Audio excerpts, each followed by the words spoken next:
listed already. I'm going to call the meeting to order. Everyone rise for the Pledge of Allegiance.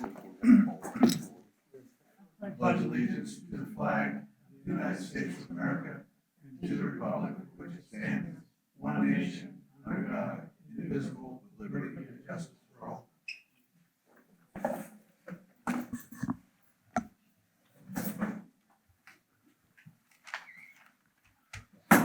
Good morning. This is a special meeting, and the purpose of the meeting this morning is for the board to discuss what steps we're going to take at this point after the hearing results from last Monday in regard to the FAR versus OPA case. I have a motion to approve the agenda. So moved. Is there a second? Second. All in favor, say aye. Aye. Any opposed? Any abstentions? I have no public comments for this morning. President's remarks. I'm going to open it up for public comments. I'd like to make a public comment. So, while as much as we want to make sure that we keep things out in the open, it is on advice of counsel that we'll have to go into closed session to discuss some of the things. So, while it's not my preference, certainly we need to abide by that requirement. I just wanted to state publicly that, after hearing a number of the recounts of the hearing, it seems to me that we've got not a dilemma, but somewhat of a choice to make. It sounds to me that the judge has given us more than a subtle hint. And so my position is that, I want to go on public record saying we should count the votes and that we should wait for the judgment on the 27th to take the required action based on that judgment. I mean, his comments, according to what I've read, what I've seen, what I've talked to, I think his definition of doing the right thing was more than just a subtle hint that we should consider counting the votes, because I think counting the votes, believe it or not, is very much part of the transparency that we owe the association. I think everybody that I've talked to wants to understand what the sentiment of the community really is on how they voted and how the community feels about the candidates that opted to run for the board. If we don't count the, suppressing this information, and we don't count the votes and everything, and and it goes to, possibly doing another election, which according to the elections committee will probably be in the neighborhood of 6 to 8 weeks. I don't support another election, and again, based on the information that I've gleaned from the hearing, that I don't believe we should spend those dollars to conduct another election when the judge has clearly pointed us in the direction to take care of what we need to do. And then there was one other thing I wanted to mention, that there was an article in the recent version of the Progress regarding the meeting on July 30th and the vote, and it erroneously stated that the vote was 5-1, 5-4, 1 abstention, and 1 against. And I've since talked to Tom Stouse, who's the publisher of the Progress, to correct that. It was actually 4 voted yes, 2 abstentions, 1 of them being myself, and one dissension. So I wanted to publicly make sure that people were aware that that was a erroneous statement in the Progress from this last edition. Are there any further public comments? Need to come up and give your name and address. Joe Reynolds, 84 Watertown Road. Doug, you mentioned in your comments about what the judge had to say and then the interpretation of that various people have made. I believe the judge is going to issue an order, and the only thing that matters legally is what that order is. Do we have an order from the judge yet? No, we don't. But he did give his order from the bench. He what? He gave his order, his decision from the bench. Right, but we don't have anything in writing yet? Not yet. Thank you.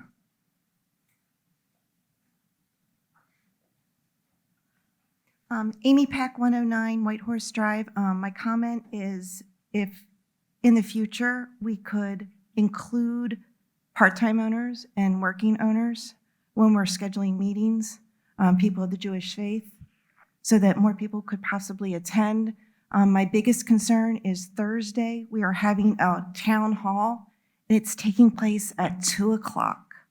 That's virtually impossible for people to come and get educated on a very important your issue. public comments are restricted to the contents of this meeting. The town Okay. hall is not a part Okay, of this meeting. let's just keep it, let's try to have meetings when more people can attend. Thank you. Any further public comments? All right, seeing none, I have a motion to go into closed session. And just for everyone, so everyone knows, we are going to go into closed session. We're going to clear this room, and we'll have our closed session in this room. And after we're done, we will come back and go into open session here. I don't know how long that'll take. At a meeting of the Board of Directors of Ocean Pines Association Incorporated held on the 7th day of September 2021. It should be at 10 a.m. In the Assateague Room, the board voted to adjourn to closed session for the purpose of discussion of Section 4.3, specifically pertaining to consult with legal counsel and legal matters as permitted by the Maryland Homeowners Association Act 11B-111-4.3. Is there a second? Second. Any discussion? Seeing none? I have some.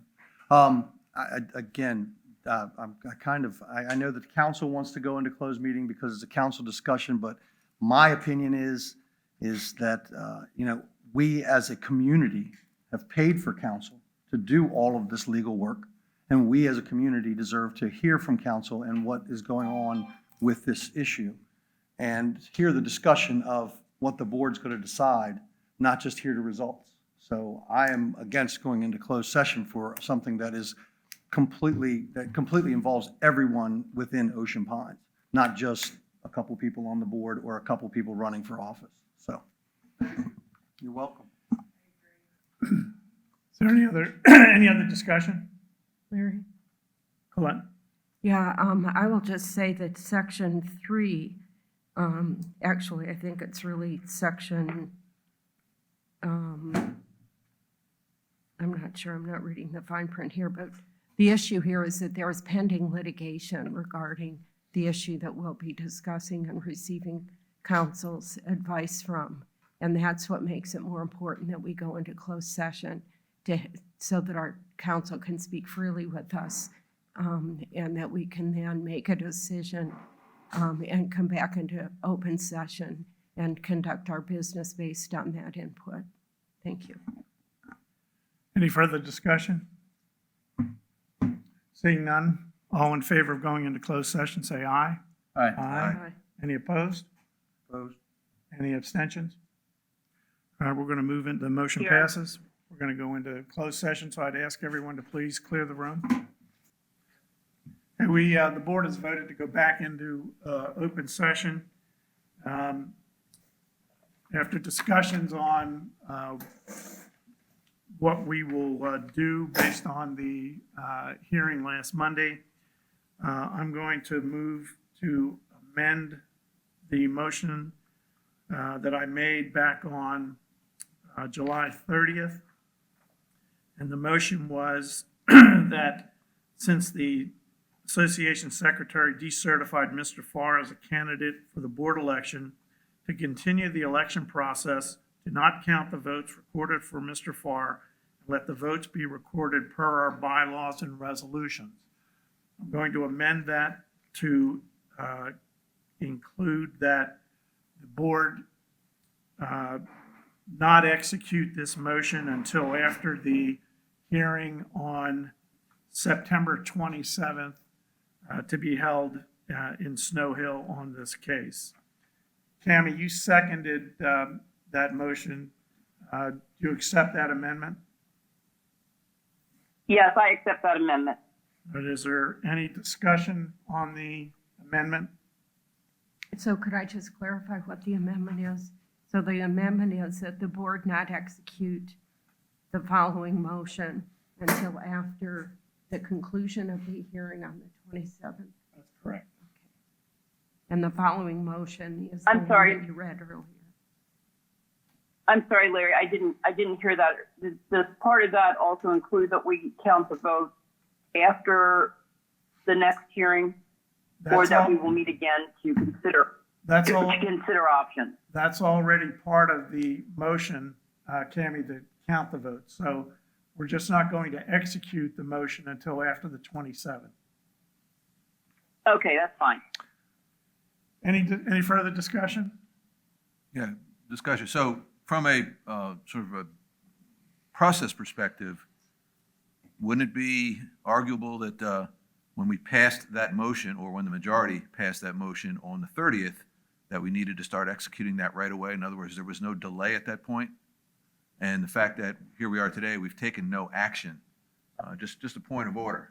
I mean, so in wording the motion of saying not taking any action on that motion is sort of, seems to me, somewhat hypocritical in the sense that we should have been taking action on that motion as of July 30th when it was approved by the majority. Well, we couldn't have taken action on that motion on July 30th because the election wasn't completed. And I resent your remark that this is hypocritical. Well, the The idea, lawsuit had not been filed at that point. and I agree, so that when the election was completed, we could have taken action on this motion. We could have, but we didn't. Okay, understood. We could not have because there was a TRO in That's place. correct. So second comment, we're suggesting that the vote count not happen until after the 27th. I just want to make sure the public is aware of that. Is that how I interpret the wording of this motion? That's correct. Any further discussion?